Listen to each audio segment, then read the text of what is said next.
Rishipal, good evening. DGPക്ക് കുക്കു പരമേശ്വരൻ കൊടുത്ത പരാതിയിൽ അന്വേഷണം തുടങ്ങിയോ? കേസായോ?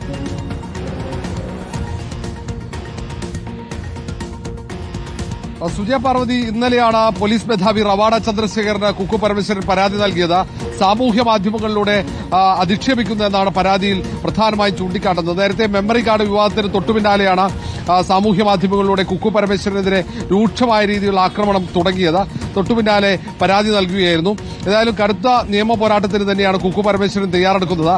MMA ജനറൽ സെക്രട്ടറി പദവിയിലേക്ക് മത്സരിക്കാൻ തയ്യാറെടുത്തത് മുതൽ തന്നെ രൂക്ഷമായ രീതിയിൽ പല കോണുകളിൽ നിന്നും വിമർശനവും ഉയരുന്നു. അത് ആക്രമണമായി മാറുകയാണ്, ഭീഷണിയായി ചില ഘട്ടങ്ങളിൽ മാറുന്നുണ്ട്.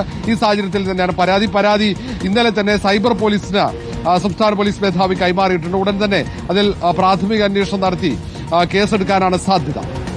ഓക്കെ, ഋഷിപാലും ലേബി സജിതനുമാണ് വിവരങ്ങൾ നൽകിയത്. ചേരി തിരിഞ്ഞുള്ള പരസ്യപ്പോര് താരസംഘടനയെ എങ്ങോട്ടാണ് കൊണ്ടുപോകുന്നത് എന്നതാണ് ചോദ്യം. ഒരു താരസംഘടന, അതിൽ 1000-ൽ താഴെ അംഗങ്ങൾ മാത്രമുള്ള ഒരു സംഘടന, ആ സംഘടനയ്ക്കുള്ളിലാണ് ഈ വിഴുപ്പലക്കൽ നടന്നുകൊണ്ടിരിക്കുന്നത്.